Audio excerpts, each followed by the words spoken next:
Welcome back to the 14A Sports Radio Show. All right, let's get into Week 16 of the NFL real quick. Later on in the show, we'll have our NFL Pick'em Chug segment. We'll just initially break down a couple of these games. I guess off the top of my head, to start this weekend, there's a couple games here that I think they show a little bit of interest here. Giants, Detroit. Yeah, buddy. The first one, I think Denver minus 10. Denver at plus Houston. 10, whatever it is. So you got Denver coming off this very, very awkward Piss loss on Thursday night against the San Diego Chargers. Terrible. But we got two number one spots here that could be clinched. One, you got Denver, who could clinch the 1 seed in the AFC, which they desperately need. And we got Houston that could clinch the number 1 spot in the draft if they lose here. There you go. So Case Keenum's out. Matty Schaub's getting the start. Case Keenum looked pretty good there those first couple weeks, but the return of Schwab. Yeah, the Schwab. I think Denver runs over them. Yeah, I think they desperately missed Welker in that San Diego game. Yeah. And you got to give credit to San Diego. They played them tough, man. They played very well. Those first 2 drives, Denver, scores a touchdown, comes back with 3. You're thinking, all right, this is going to be a typical Denver game.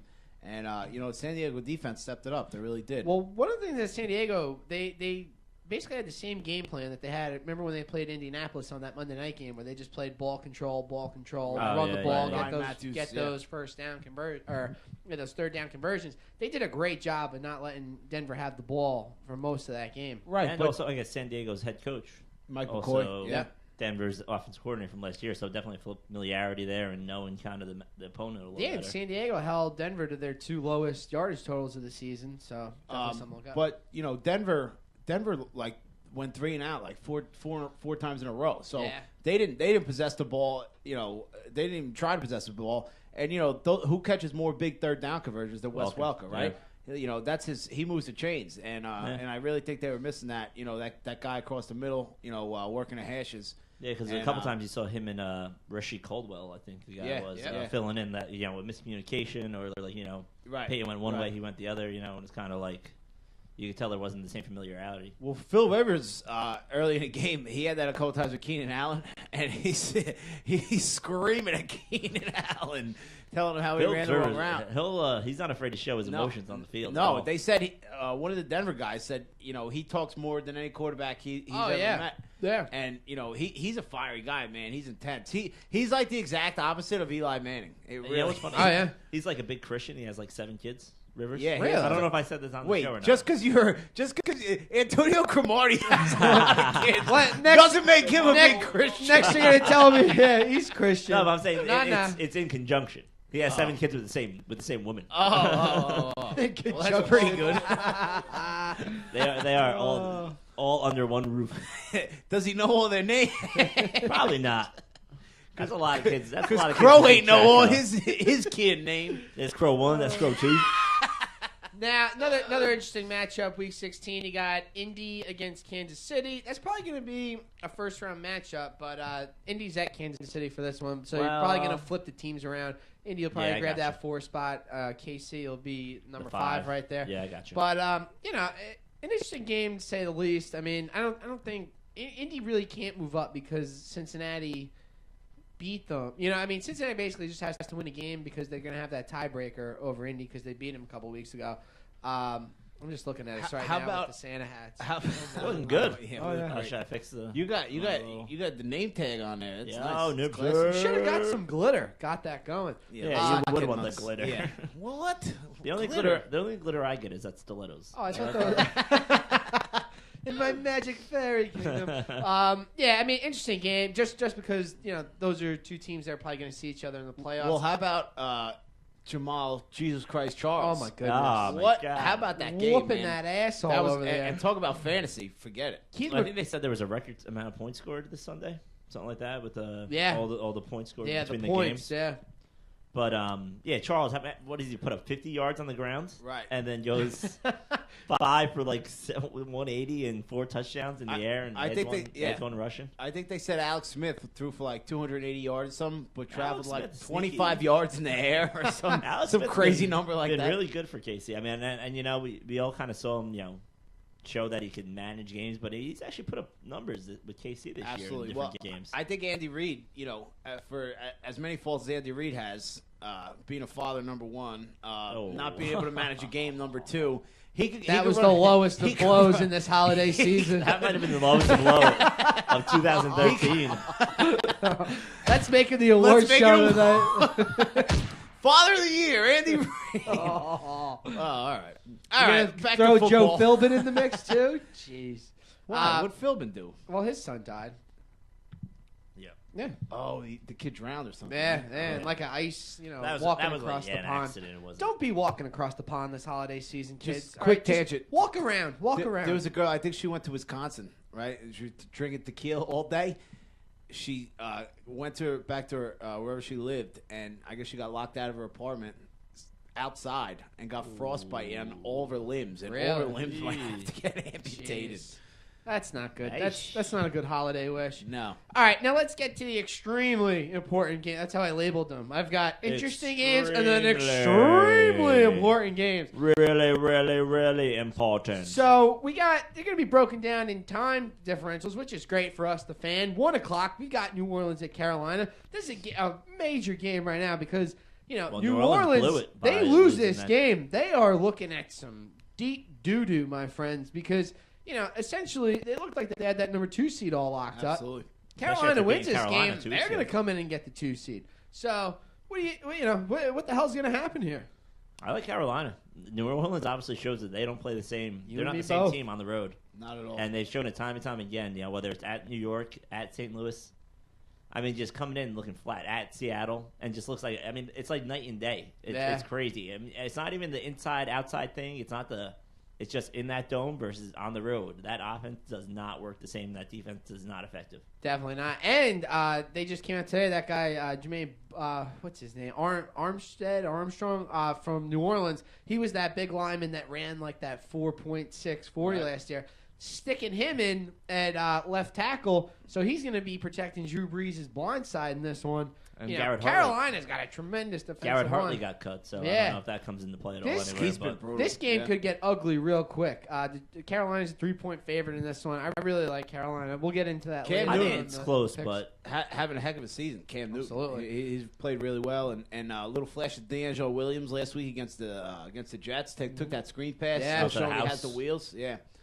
Carolina looks like a good team. They're missing that. Steve Smith isn't that elite receiver anymore. Right. They desperately need a big time receiver. They can definitely get wrapped up, where it's almost like the Patriots problem, where it's like if you could stick the one guy and just make him play that little small ball in front of you, eventually the drives just sputter out if Cam Newton can't make the plays. They don't have that game breaker, and I think that's going to hurt them in the playoffs big time. Brandon LaFell, he's showing flashes of being a little better. Teddy Ginn drops too many passes. Teddy Ginn is a speedster, man. He drops the ball all the time. You just get him some screen passes. That's where he's going to work out a lot better. When we get into the mock draft in a couple minutes here. Should have done that 10 years ago when he got drafted. We'll see a potential way out for them. 4 o'clock games, New England at Baltimore. New England choked a chicken again down in Miami. Not good. I definitely saw that one coming with Miami a 3-point favorite. I like choke the chicken. Is that it means jerking off, but I like saying instead of choking, I like saying choking the chicken. What's on your mind, huh? Sounds cool. So, just don't do it on the So this is very interesting. No, Walsh, back to break. Give me one more song. Miami had that huge win there against New England last week. They're looking all primed up, like they might get that last playoff spot. And then Baltimore, has that great win at Detroit. So, I think... Walsh, is that hair gel? I didn't have any time to put some in my hair. A little something about Walshy. Cameron Diaz hair looking like this. So New England and Baltimore here. Definitely. I think this is a team right now that other teams don't want to see in the playoffs. And Baltimore has New England's number. I mean, we've seen it time and time again in the playoffs. Or whenever they play in the regular season, it's always a close game. I mean, even Baltimore years ago went into New England, busting them up in that first round matchup. I think it's going to be a close one either way. I don't know. I mean, without Gronk, it seems like the Patriots are definitely a different offense. 100%. And, I mean, it seems like Miami's game plan last week was to actually shut down Shane Vereen. Yeah. Which I mean, surprised me. I mean, I guess I thought Vereen was going to have a great game, stepping up in Gronk's place. But it seemed like, they definitely looked out to be like, all right, he's not going to be the guy that's going to beat us. Right. Well, I think that, to your point with Gronk, that last drive, Brady gets the ball, score a touchdown, win the game, down 4. And it was Amendola, on that little post route, the ball's in his hands. Oh, yeah. Drops that. That's Gronk territory. That's all Gronk. And that's a huge blow for that Patriot offense. And New England's winning a lot of these games, and they're missing probably 2 or 3 of their best defensive players. Will Falk and Mayo, right? Hasn't been able to run the ball at all this year, but I could see them just trying to play one of those ground control, those ugly games that they've been playing all year. Yeah. With Justin Tucker hitting Absolutely. 4 field goals or 5 field goals, and keeping it tight, and then hopefully just trying to make a play or 2 at the end. And you got Flacco a little dinged up there on that last drive. He sprayed his ankle. Yeah, he took a nice little shot there. So definitely something to watch out for in that game. But Baltimore, they showed last year, dangerous team. We've got ourselves a caller right here. Did you get him in? Oh yeah.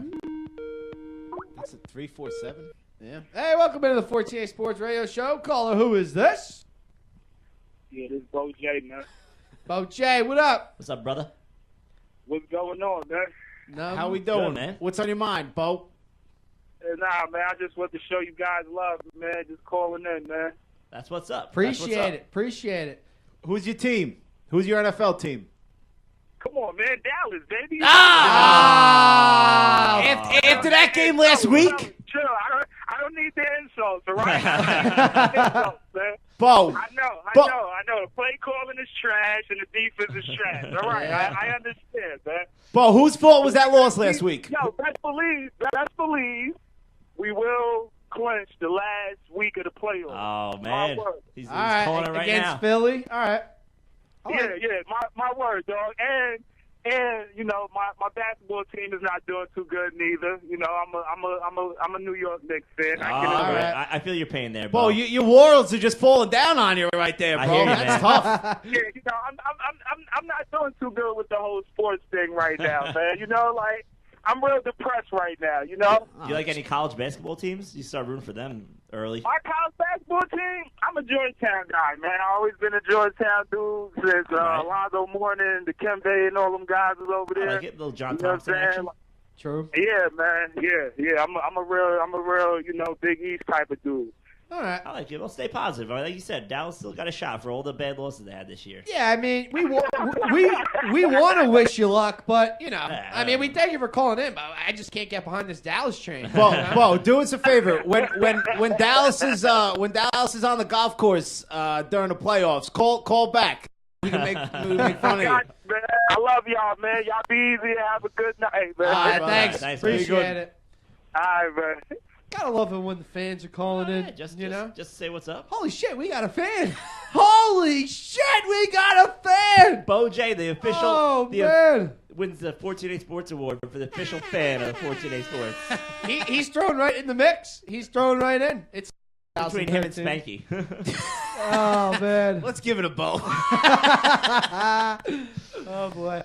So and then to cap off this weekend, yeah, because nobody gives a shit about that Monday night game, Atlanta against San Francisco. But it doesn't matter. Sunday night matchup gonna be a huge one here. We got Chicago at Philly. It could be. If Dallas wins, this game for Philly kind of becomes null and void.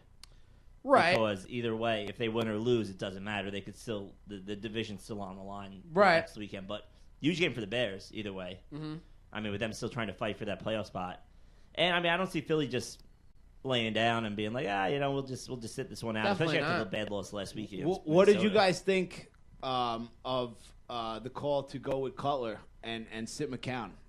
I didn't like it. I didn't either, and especially Cutler comes out early and throws that early pick, and it's like, what are you thinking? But, it's to Trestman's credit, he came back and had a big game. Alshon Jeffrey, man, every week he makes an amazing catch.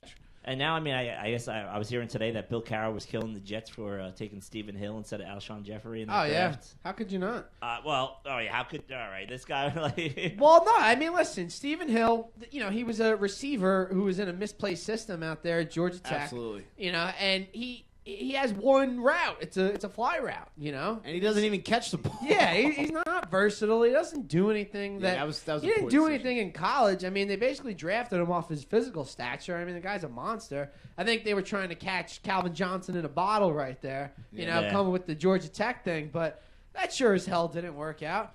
That's tough. I mean, you could go down any draft board and say we should have took this guy, that guy. Yeah. But you're right. At the time, taking a guy, who had like 40 catches in like 2 years, as compared to a wishbone, right. They were in the triple option at Georgia Tech. Alshon Jeffrey, an SEC player, played up against top competition. Was one of the top recruit. Like he was he had the pedigree. Absolutely. He's one of the top recruits in the country going to SC, SC, and had a very good career. Very good career at SC. Yeah, but Trestman just seems like it seems like one of those guys. Like it's that offense, like almost like with Matt Flynn with the Packers. Like you can just not drop anybody in there. But Josh McCown, yeah, I mean, has been around the league forever, right, and never put up numbers like that, And I mean, but it seems like what CFL is. I mean, offensive genius. Goodness like gracious, said. I ripped the Bears a new one for making this higher. I liked it. I didn't know what the guy brought to the table. The defense seems terrible. I don't know what they're doing there, but they're just focusing right now on the offense, obviously. But I know they had a lot of injuries. You could put anybody. I mean, I think with Cutler, he's going to make that. Stupid throw at least once or twice a game, but the guy's arm is absolutely electric, So the thing is, we all know that Marshall is Cutler's guy and Jeffrey is McCown's guy, So either one's going to get it done. I think that system just works out. But Jeffrey made that sick catch. I mean, in that game, that was ridiculous. That was supposed to be ridiculous. Picked off or underthrown it, and Jeffrey is somehow that ball got caught in the 20-mile-an-hour wind, and he comes back with the fair catch, fucking grabbing it right there. Another point to Chicago: the last couple of years, especially last year, that offensive line was brutal, absolutely brutal. Yeah. And they drafted 2 rookies. They haven't played on the right side, but and they're playing well. But that offense bodes well because it's a quick passing offense, so you don't necessarily have to sustain those blocks forever. You get the ball out. That was a big story in the beginning of the year, and I mean, I think like all stories in the NFL, it kind of fades as it's not as new and fresh, But obviously that's a huge part of their offense this year. I mean, even for McNown or who's ever back there. That was such a weak link for them in the prior years, and they've played much better on the offensive line. And you credit to them. I mean, staying alive with their starting QB going down, and absolutely, still fighting for a playoff spot. All right, let's. McShay came out with version 1.0 this week of the mock draft. Just break it down real quick. Couple, your best friend going first. Absolutely, a couple shopping things right there. Teddy Bridgewater, a couple shocking things, not shopping. In the holiday season, we'll get into that in the Colts News Network, which is coming up next. Teddy Bridgewater right there at the number 1 spot. I think every mock draft that you see out there has him, except mine. I think they should take Jadeveon Clowney. That's just me.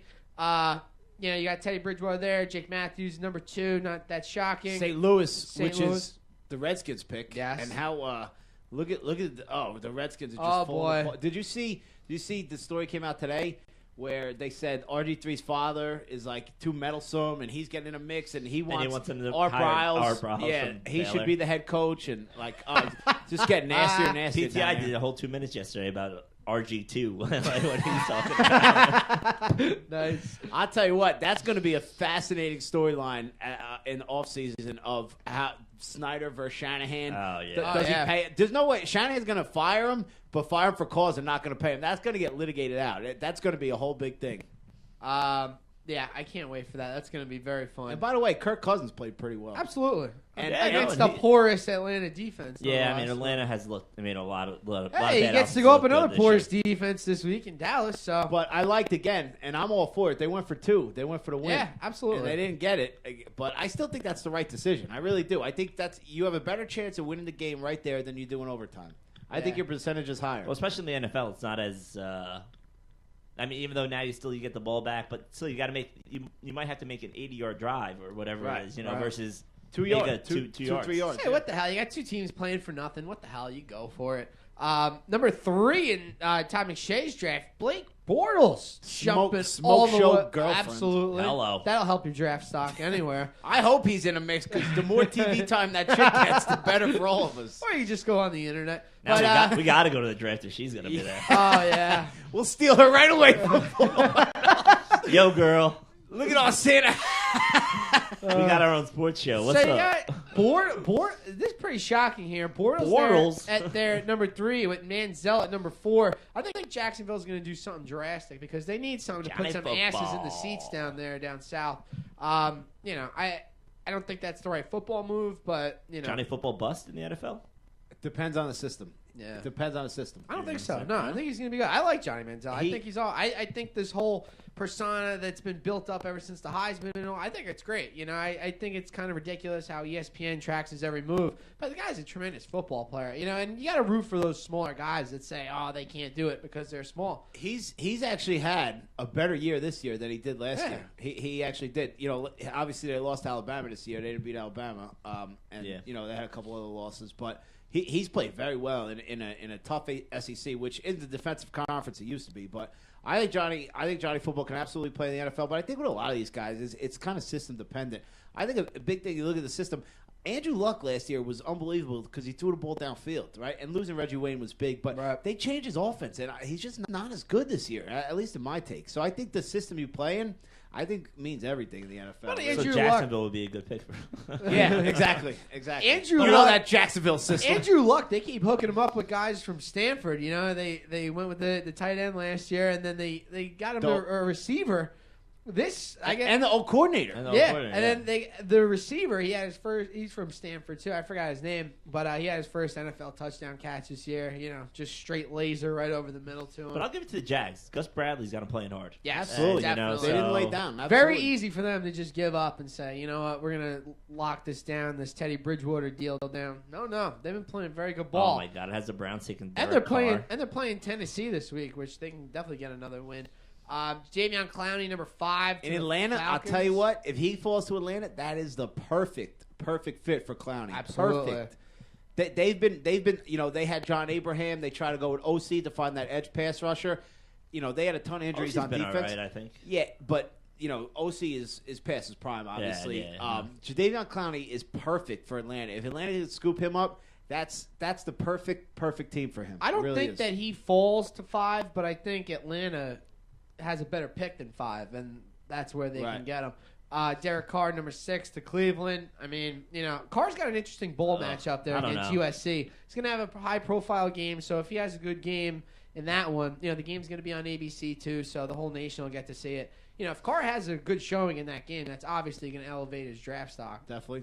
I mean he's a big kid, big arm, can make the throws. You know, I saw him in that one game against Rutgers early on in the season, and he was impressive. He played very well. I didn't really see much of him after that. But I mean, the Browns got to be QB gun shy, though, right? After all the guys they've taken, that just haven't worked out. You're playing quarterback in Cleveland, which is a very cold place. You know, I mean, that's the whole division. I mean, is you got cold. 2 guys, and you can't say that they're Josh Gordon and Jordan Cameron both look like they could be elite guys in their own positions. I mean, Gordon's done it with who's ever been out there this year. And Cleveland has the extra first rounder. Yeah, they have the extra first, so they can definitely go after a guy like Jordan Matthews somewhere down the line. But talk about gun shy with Cleveland and quarterbacks. It's a new regime, so I feel like Lombardi. Right, I feel like everything that transpired previous doesn't affect them necessarily. You know what I mean? Like they're kind of starting fresh. So for them, obviously Brandon Weed's not the answer. Right. Tim Couch back in the day, not the answer. So it's great. You always see like the Bleacher Report. You'll see the guy with like the 15 quarterbacks, like starting with Couch, and then every other guy they try to bring in. It's just 20 names of just guys. You're just like Miami was like that forever too. Looked like they have some Tannehill. You know what? It seems like Tannehill's legit. Yeah, and I think with Tannehill too, 300-yard games here recently. Yeah. Played well against the Pats, and he didn't play that much quarterback. He was a receiver at A&M for a while, so he's just kind of learning the position.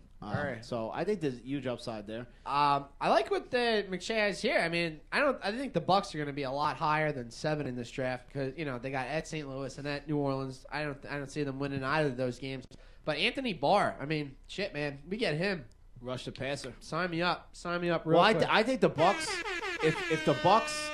If Mike Glennon is the answer. Yeah, I think he is. I think you have something. He had a pretty decent game there against the Niners. You have a ton of talent on that team. You really do. Mike Glennon had a decent game against the Niners. I mean, we all know the defense that they have. I mean, Glennon had some pretty damn good throws in that game. I was very impressed.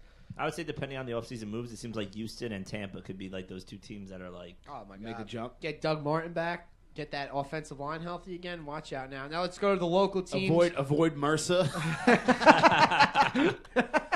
Always a key off-season priority. That Mercer bug will What get was your guys' goals at the beginning of this year?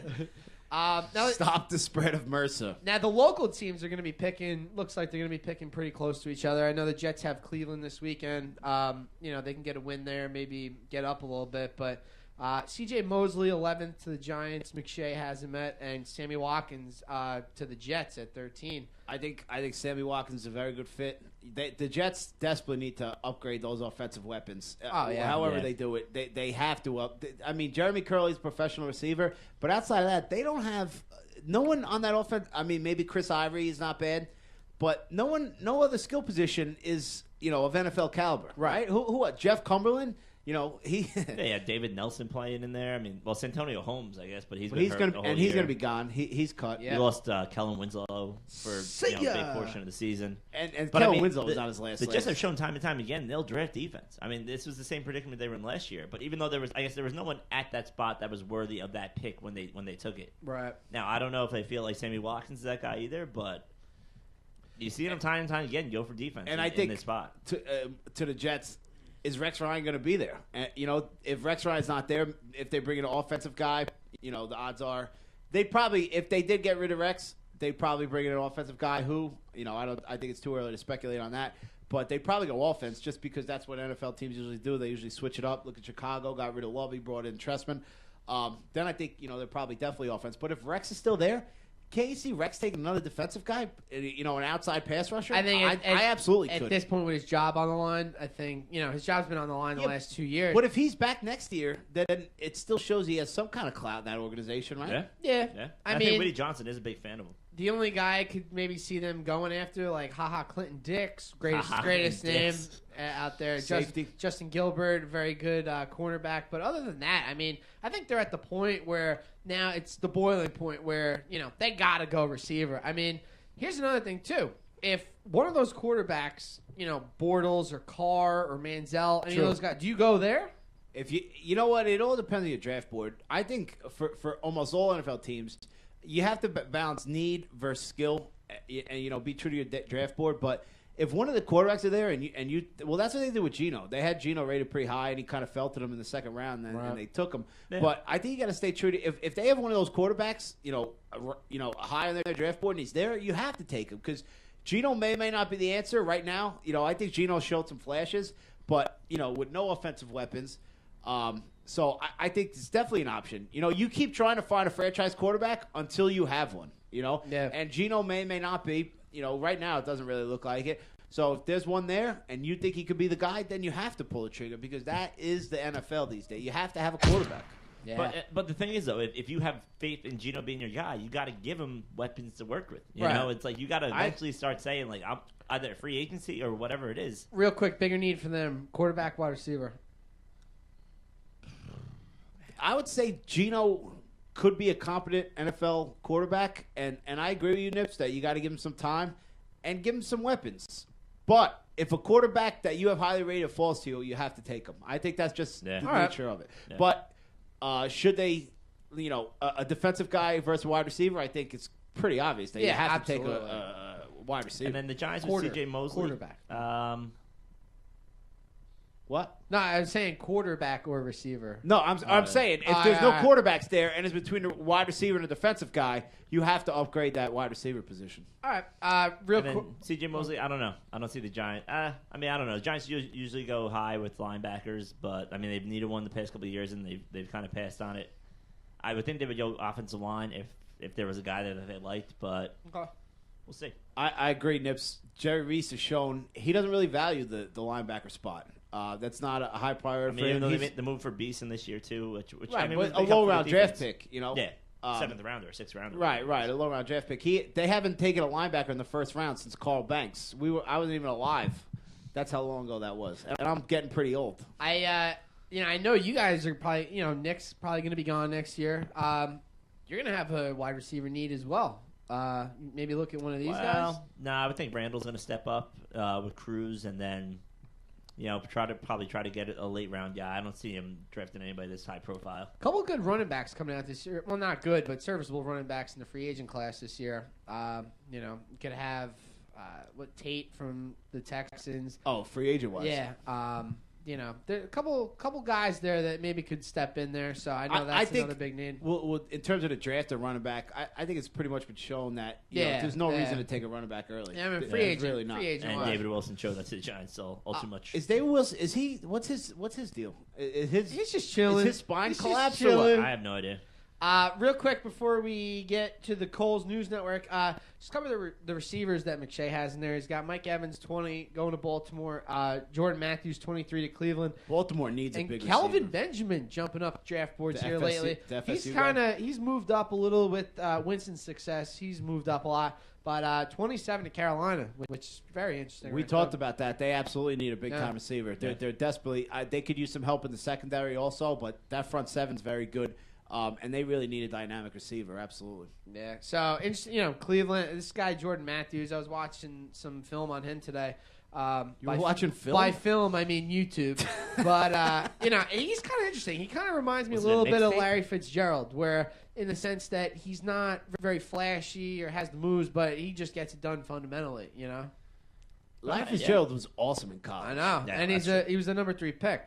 Jordan Matthews obviously not going to be there, but, just... the eye test. That's what I saw. I hear you. I like Mike Evans. I like Mike Evans a lot. And he's young. He's very young. He's huge. Physical. I like Mike Evans a lot. Yeah, I like him too. I'm trying to grab the stats on him real quick. 20 years old, 6'4", 220. Gotta love that. Gotta love that. All right. Let us go to a break right now. When we get back, it is time for the Coles News Network. We are 14A Sports on 15 Minutes Fame Radio. Right back. Show.